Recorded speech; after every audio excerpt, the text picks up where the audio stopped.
안녕하십니까, 박범배입니다. 자, 이번 시간부터는 이제 새로운 테마인 유도전동기 테마를 해보도록 하겠습니다. 자, 특별히 이제 유도전동기 테마를 기본기 과정에서 이제 선택한 이유는, 우리가 전동기는 부하설비 중에서 전력계통에서 공급하는 전기에너지죠. 전기에너지의 50% 이상을 전동기가 소비하고 있다고 이야기를 합니다. 즉, 전동기는 전력계통 입장에서 보면 그 VIP 고객인 셈이죠. 전력계통의 운영을 좌지우지하는 그런 부하가 전동기 부하가 되겠습니다. 자, 그 중에서도 그 유도전동기가 그 전동기 전체 중에서 90% 이상을 유도전동기가 차지한다고 합니다. 자, 그러니 우리가 전동기를 공부한다고 그러면 당연히 다른 전동기보다는 유도전동기를 잘 이해하는 것이 가장 유익하겠다. 그렇게 해서 이제 기본기 과정에서는 유도전동기를 이제 선택하였습니다. 유도전동기가 다른 전동기에 비해서 어렵죠, 사실은. 그렇기 때문에 앞에서 우리가 배웠던 기본기 과정들을 합쳐가지고 이제 유도전동기, 회전기인 유도전동기를 갖다가 이제 도전할 때 이제 이해를 해볼 때 충분히 이제 가능은 하고, 유도전동기를 이해를 하면 다른 전동기, 동기전동기나 직류전동기를 이해하는 것은 뭐 상대적으로 쉽다. 난이도 면에서는 너무 쉽다. 그래서 유도전동기를 갖다 여러분들이 공부를 잘 해놓으면 다른 전동기도 쉽게 여러분들이 이해할 수 있다. 이렇게 보시면 되겠습니다. 자, 그러면 이제 첫 번째 주제로는 전동기가 뭐 어떻게 돌아가게 되는지에 대한 사연을 먼저 우리가 공부해 보는 게 좋겠죠. 그래서 첫 번째 주제가 전동기의 이제 회전 원리 되겠습니다. 자, 본문으로 들어가 보시죠. 자, 전동기는 그 자기력을 기반으로 우리가 만든 부하 설비이죠. 자기력, 그러니까 힘은 직선 운동에서 이제 힘인데, 이제 그 힘을 이용해서 이제 돌아가는 어떤 회전력을 갖다 이제 만들어내는 그런 기반이 된다, 이것입니다. 자, 자기력은 우리가 이미 그 다뤄왔던 이야기이기 때문에 여기서는 간단하게만 이야기를 하겠습니다. 자, 우리가 자기력을 이야기할 때 이렇게 이야기를 하죠. 그 전자기학적으로 바라보면 원래의 자기력에 대한 정의는 이렇게 했죠. 공간에 자기장이 있어. 네, 어떤 공간에 자기장이 있어요. 어떤 공간에 이미 자기장이 이미 있어요. 근데 이 있는 공간에서 전하가 있고, 전하가 놓여 있고, 이 전하가 이렇게 운동을 해. 이렇게 어떤 속도를 가지고 운동을 해. 그럼 운동을 하게 되면 이 전하에 어떤 힘이 작용하더라라고 하는 걸 본 거죠. 그걸 갖다 우리가 자기력이라고 이야기를 했던 거죠. 근데 이것이 우리 실체적으로 우리 전기 엔지니어 입장에서 바라보면 사실은 이제 도체 공간에서 보는 게 우리가 가장 실체적인 입장에서 보는 거죠. 자기력은 그럼 어디에 실제적으로 작용할 거냐라는 거죠. 즉, 도체에서 이제 그 전하가 이제 이동하게 되고 그 전하는 그 자기장에 놓여 있는 상태가 돼요. 왜냐하면 자기 스스로가, 다른 애들이 그 공간에 자기장을 뿌려놨을 수도 있고, 그 다음에 자기 스스로도 자기장을 만들게 되죠. 그거에 의해서 결국 힘을 받아서 움직이게 되죠, 전하가. 근데 그 전하를 품고 있는 결국 도체가 힘을 받는 거죠. 그래서 실체적으로 자기력을 받는 대상은 누구냐 그러면 도체다, 이렇게 이야기하는 거죠. 그래서 실체적으로 우리가 도체가 힘을 받는 그 상황을 갖다가 이제 만들어 놓은 게 요거죠. F는 J 크로스 B. 결국 전하가 움직이면 이게 뭐냐? 이게 전류에 대한 이야기죠. 이게 전류에 대한 이야기죠. 그래서 F는 J 크로스 B. 자, 이렇게 우리가 이야기를 하고 있습니다. 그래서 이 자기력은 두 가지 재료가 필요한 거죠. 전류라고 하는 재료랑 자기장이라고 하는 재료가 필요한 것이죠. 그래서 선전류에 대한 이야기로 우리가 이 식을 갖다 풀었을 때는 미소 선전류 요소에 작용하는 힘. 그럼 총 힘은 이걸 갖다가 전체 길이에 대해서 선적분만 해주면 돼서, 그래서 전체 길이가 L이라면 I, B, L 사인 세타 이렇게 되죠. 근데 크로스적은 사인 세타 이렇게 떨어지죠. A 크로스 B 그러면 크기만 따지면 A, B의 사인 세타 이렇게 이야기를 하죠. 사인이라는 요소는 이제 우리 크로스적에서 나온 거예요. A 다트 B 그러면 A, B의 코사인 세타 이거죠. 여기는 더투적은 이제 코사인 세타로 나오죠. 그래서 크기만 보면 I, B, L, 여기는 L은 전체 도체 길이가 되겠습니다. 자, 근데 이제 되게 이 전류하고 자기장의 그 각도를 보면 거의 90도에 항상, 여기 같은 경우는 자기장이 튀어나오고 있다고 하고, 자기장이 튀어나오는 거죠. 모니터 쪽으로 튀어나오는 거, 이렇게 튀어나오는 방향이고, 그 다음에 전류가 올라간다면 두 개 사이는 전류고, 자기장이 이제 몸쪽 들어오죠. 이렇게 되면 어떻게 돼? 두 개는 이렇게 하고 이렇게 되니까 뭐냐면 두 개는 90도 그 차이가 나는 거죠. 그래서 되게 우리가 크기를 말할 때 이 사인 세타까지 많이 빠진 상태의 식들을 많이 보게 되죠. 근데 오리지널 식은 여기까지 이렇게 사인 세타까지 봐줘야 되죠. 자, 그리고 얘는 벡터 물리량이기 때문에, 힘은 벡터 물리량이기 때문에 크기도 알아야 되지만 사실은 이제 방향까지도 우리가 명백하게 이해하는 게 좋죠. 그래서 오른나사, 여기서 회전이죠. 회전. 우리가 이 강의가 좀 이해가 안 되면은 그 앞에 전자기학 강의 중에서 그 벡터의 내적과 외적의 물리적인 의미, 그 강의를 좀 들으시면 이제 이 방향에 대한 이야기는 좀 더 충분히 되었을 것입니다. 그래서 앞에 있는 벡터에서 뒤에 있는 벡터로 회전이죠. 앞에 있는 벡터가 전류고요. 전류에서부터 자기장 쪽으로 오른손, 오른나사 규칙이거든요. 이거는 오른나사 규칙이니까 그 규칙대로 오른손. 우리가 플레밍의 왼손 법칙은 잊어버려도 좋다고 이야기했습니다. 그래서 전류가 올라가고 있고 자기장이 나오고 있다. 모니터에서 이쪽으로 여러분 몸쪽으로 들어가는 거죠. 자, 이렇게 되죠. 전류가 올라가고 있고 자기장이 이제 이렇게 빠져나오고 있는 쪽이죠. 점은 나오는 방향, 그 다음에 모니터에서부터 여러분 쪽으로 나오고 있는 방향이라고 생각하시면 돼요.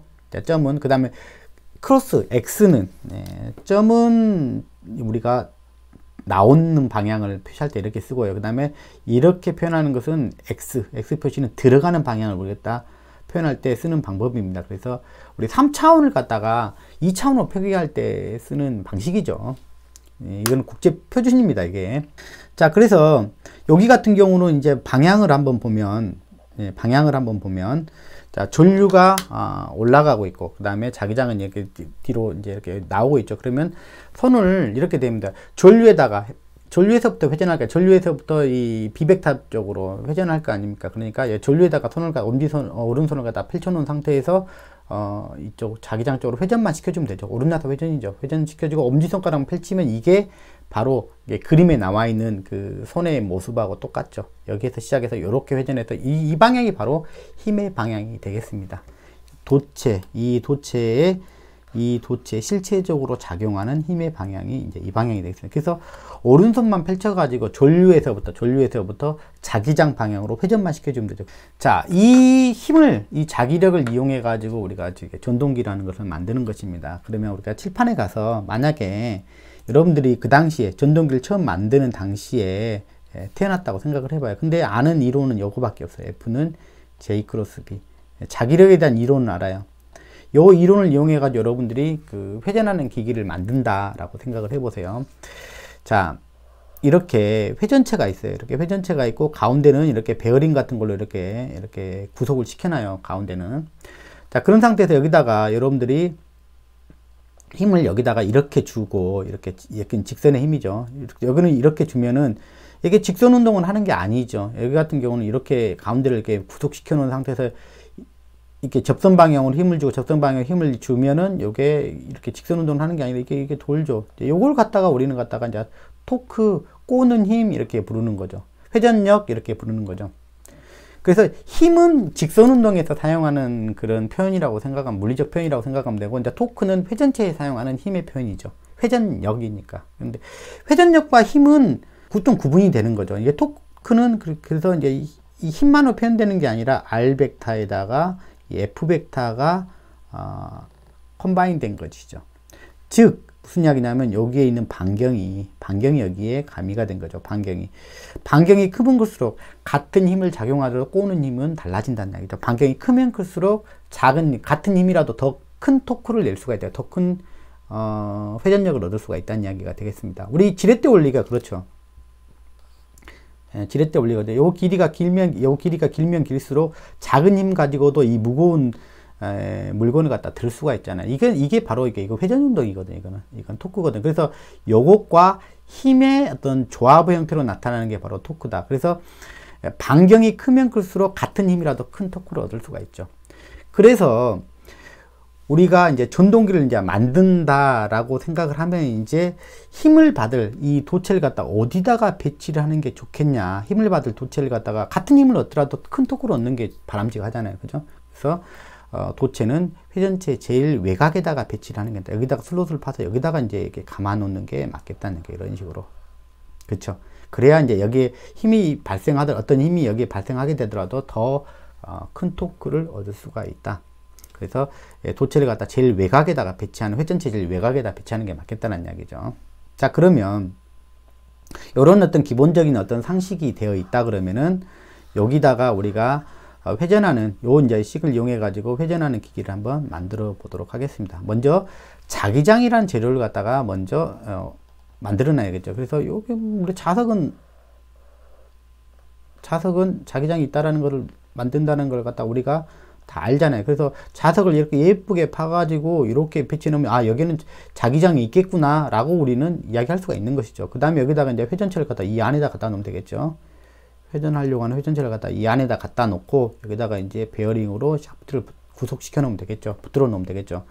그리고 이제 도체를 어디다 깔아 놓을 거냐, 이 힘을 받을 도체를 여기다 깔아 놓으면 되겠다.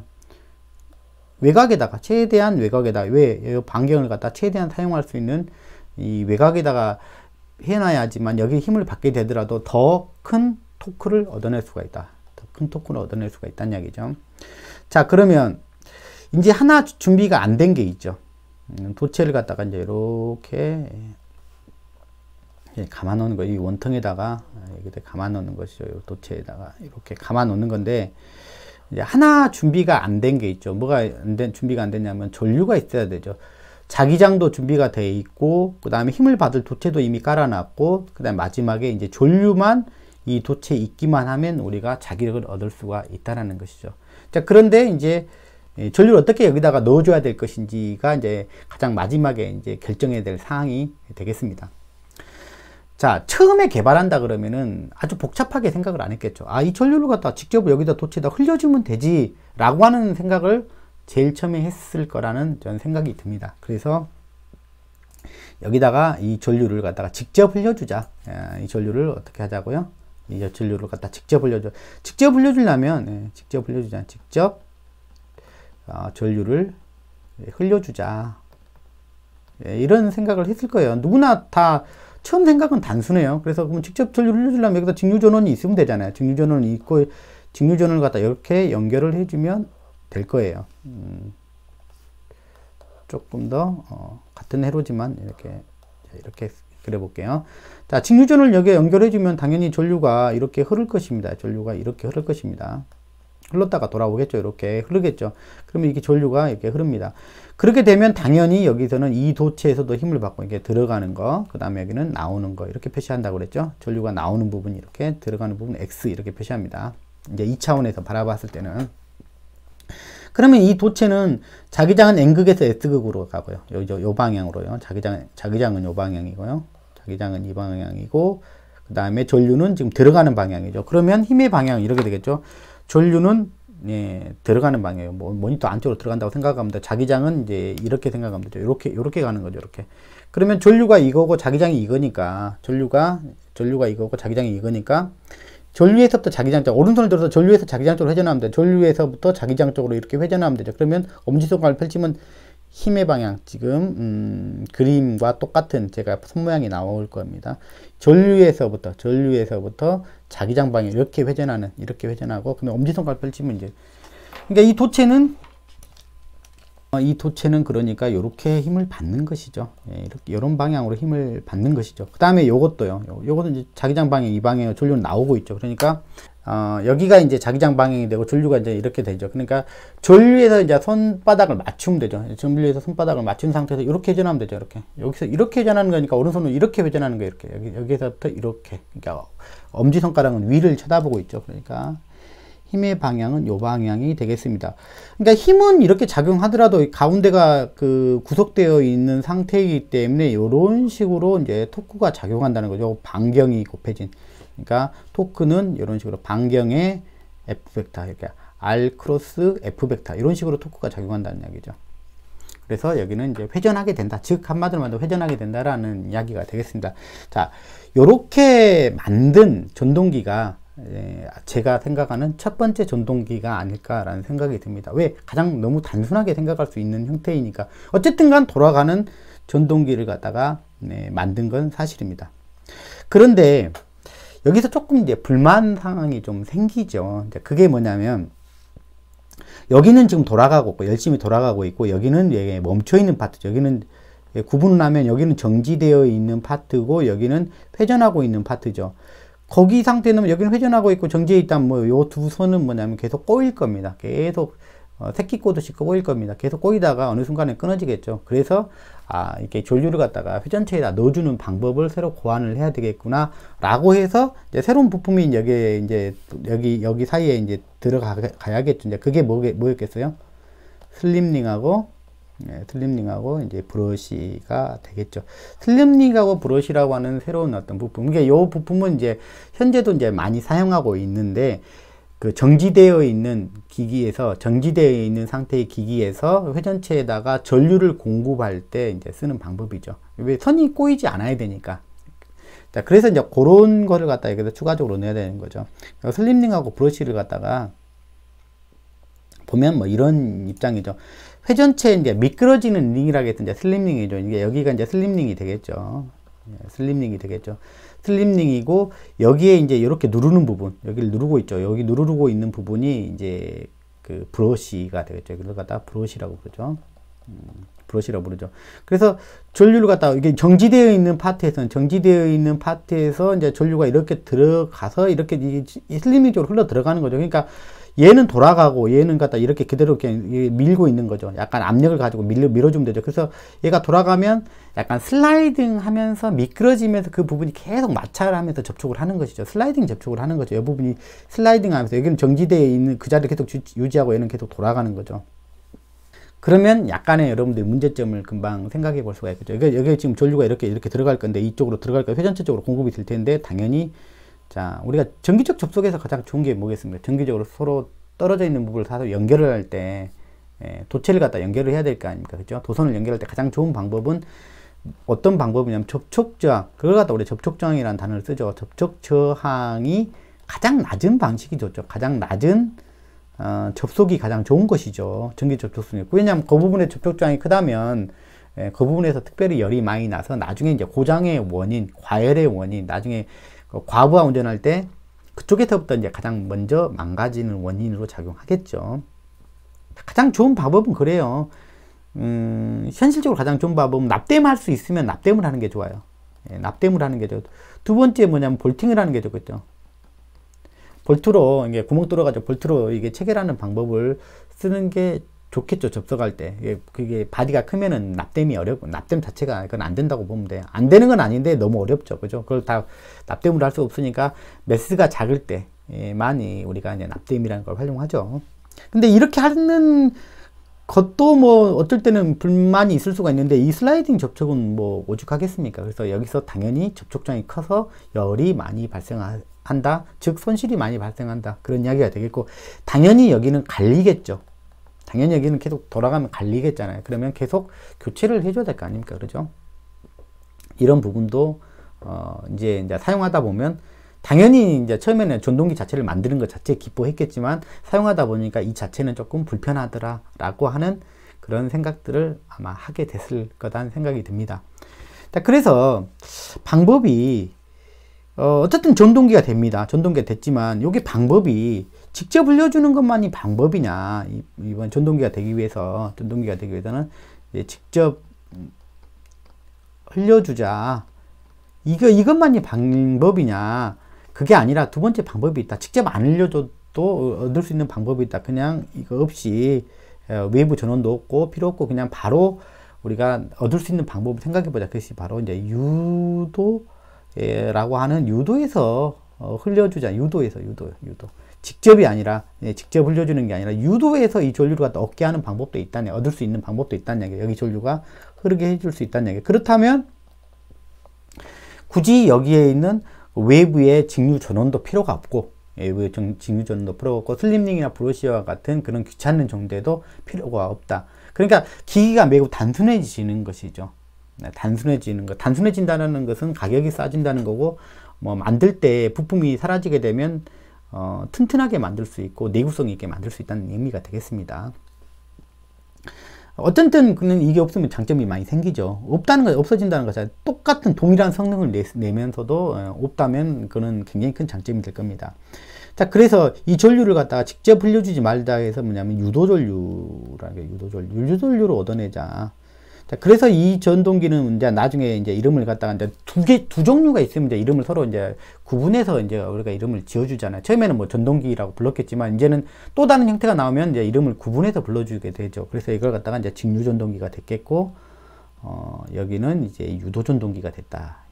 사연이 이제 그렇다는 거죠. 유도 전류를 이용해서 했다. 여기는 직접 흘려준 전류를 통해서 만든 전동기다. 이런 개념으로 이제 시작됐다라고 보시면 맞겠습니다.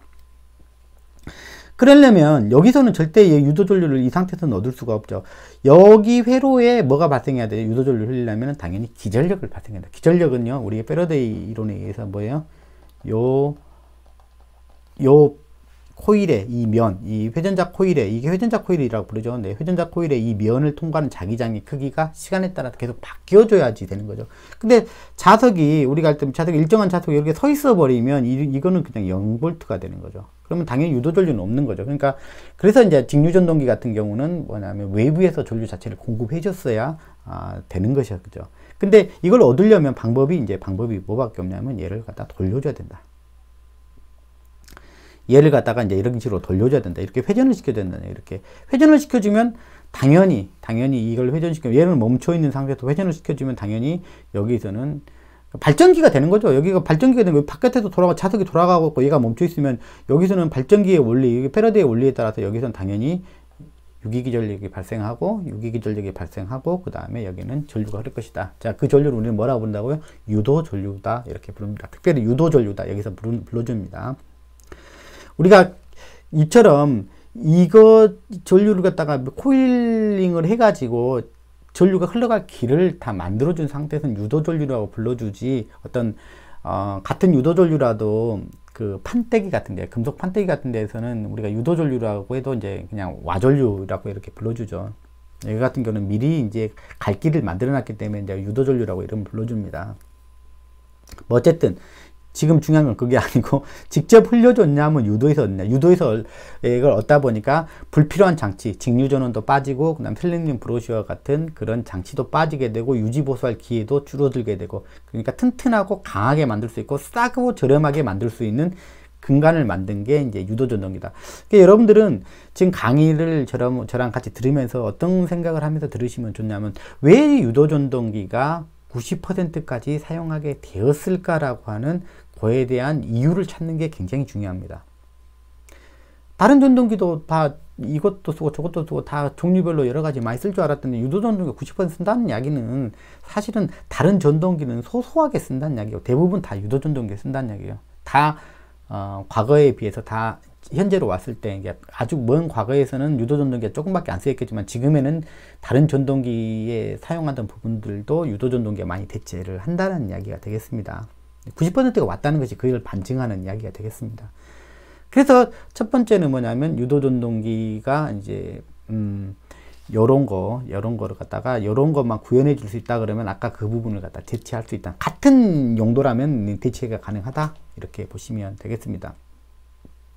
그래서 이제 뒤에서 보시면 알겠지만 요 부분을 사실 누가 해주게 되냐면, 그 삼상 전류를 여기다 공급해주면 요 부분을 해결해 줄 수가 있습니다. 그래서 우리는 실제로 이제 삼상 전원을 갖다가 공급을 쉽게 받을 수가 있기 때문에, 삼상은 얻기가 쉽기 때문에 요런 부분을 갖다 나중에 뭐라고 부를 거냐면 회전자개라고 부를 거거든요. 회전하는 자개라고 해서 회전자개라고 부르는 거예요. 이 회전자개를 갖다가 기계적으로 이렇게 구현을 하는 게 아니라 실제적으로 삼상 전원만 있으면 아주 쉽게 이 회전자개를 얻을 수가 있거든요. 그러면 뭐 유도전류를 얻는 게 어렵지 않죠. 자, 그러다 보니까 우리가 삼상 전원을 얻기 쉬움으로부터 유도전동기에 대한 접근성은 이제 편리해졌다. 가능성은 생겼다라고 보시면 되겠습니다. 자, 그러면 유도 전동기의 회전은 유도 전류를 얻는 게 가장 핵심적인 사항이라고 이렇게 이야기를 할 수 있습니다. 그래서 유도 전동기의 회전 원리 이야기를 하면 뭘 제일 먼저 이야기를 한다면 모든 책들에서 이야기하는 게 R하고 온판이라고 이야기를 먼저 합니다. R하고 온판. 그래서 R하고 온판이든 뭐가 됐든지 간에 유도 전동기의 가장 키워드는 뭐냐면 유도 전류다. 유도 전류가 흘러야지만이 그 힘이 생긴다. 그 힘이 발생된다. 그렇게 생각하시면 맞습니다. 오늘 잘 기억할 게 뭐예요? 유도전동기는 뭐가 있어야 된다고요? 유도전류가 있어야 된다. 유도전류가 없으면 결국 힘을 얻을 수가, 힘이 없으면 뭐예요? 토크를 얻을 수가 없죠. 자, 여기에 이제 자석이 하나 있다. 이렇게 보세요. 여기에 자석이 있어요. 이 자석이 있는데 이 자석과 여기 밑에 이제 도체가 하나 있어요. 코일이 하나 있다고 봅시다. 근데 여기 자석이 지금 이렇게 여기에서부터 이렇게 움직이고 있다고 생각해 봐요. 여기서부터 이렇게 움직이고 있는데 지금 여기 현재는 여기에 정지해 있다고, 정지해 있는 게 아니라 여기에 있는데 스냅샷으로 지금 여기에 딱 있다고 생각을 해봐요. 스냅샷으로 쭉 이렇게 이동하고 있는데 딱 멈춘 그때 샷을 갖다가 찍어놨다고 생각을 해봐요. 이쪽으로 이동하고 있는 과정에 있는데, 자, 그렇다면 여기에 있는 코일에 이 N극, 여기 N극이라고 하면 이런 방향으로 자기장을 쏘고 있겠죠. 요게 지금 통과하고 있겠죠. 요거 양이 통과하고 있겠죠. 그런 상태에서 이제 이렇게 빠지면, 이쪽에서 이렇게 빠지면, 이렇게 이동해서 이제 이건 지금 이동해버린 거, 이렇게 빠지면은, 이 코일은 어떤 작용을 하면 이 관성에 의해 가지고 계속 이 자기장을 요 방향으로 계속 유지시켜 주려는 그런 노력을 하죠. 이제 이게 관성이죠. 계속 얘가 있으면 얘를 갖다 유지시켜 주는 쪽으로, 이게 이제 우리가 말하는 관성이죠. 코일에서 이제 관성을 발휘하는 거죠. 이게 이제 우리가 말하는 그 렌치가 되는 거죠. 얘가 없어지니까 이 방향대로 계속 유지시켜 주려는 쪽으로 계속 자기가 자기장을 갖다 만들게 됩니다. 이런 식으로 이 방향으로 계속 만들게. 이게 없어졌으니까 이쪽으로 이게 지나갔으니까 원래는 이거였는데 요 상황에서 1번과 같은 상황이 요거였는데 2번으로 넘어오니까 이렇게 쭉 빠져나오니까 이걸 갖다 계속 유지시켜 주는 쪽으로 이 코일이 관성을 발휘한다는 뜻입니다. 그러면 이쪽으로 계속 자기장을 계속 만들려고 한다는 얘기죠. 이 방향으로 계속 만들려고 한다. 그러게 되면 자기 입장에서 바라보면 여기가 코일이 나가는 방향은 뭐가 돼? N극이 되고, 그 다음에 들어가는 것은 S극이 된다. 자기 입장에서 보면 여기가 S극이 되고 여기는 N극이 되는 거죠. 이렇게 자석을 만드는, 스스로 코일이 관성에 의해서 자기장을 만드는 상황에 대해서는 여기가 N극이 되고, 자기로서 나가는 방향 N극, 그 다음에 들어가는 방향은 S극이 됩니다. S극. 그렇게 되면, 자, 요 자기장을 만든다라는 것은 결국 동시에 여기 코일에서 동시에 뭐가 흘러야 되는 상황이죠? 전류가 흘러줘야 되는 상황이죠. 자, 그럴 때 이 전류는 이런 방향으로 이렇게 흘리게 돼. 좀 여기 보면 암페어 오르나사 법칙이죠. 암페어 오르나사 법칙 적용해 보면 전류는 이런 방향으로 뱅글뱅글 돈다는 얘기죠. 이게 우리가 아까 말하는 무슨 전류라는 거예요? 예, 유도 전류라는 것이죠.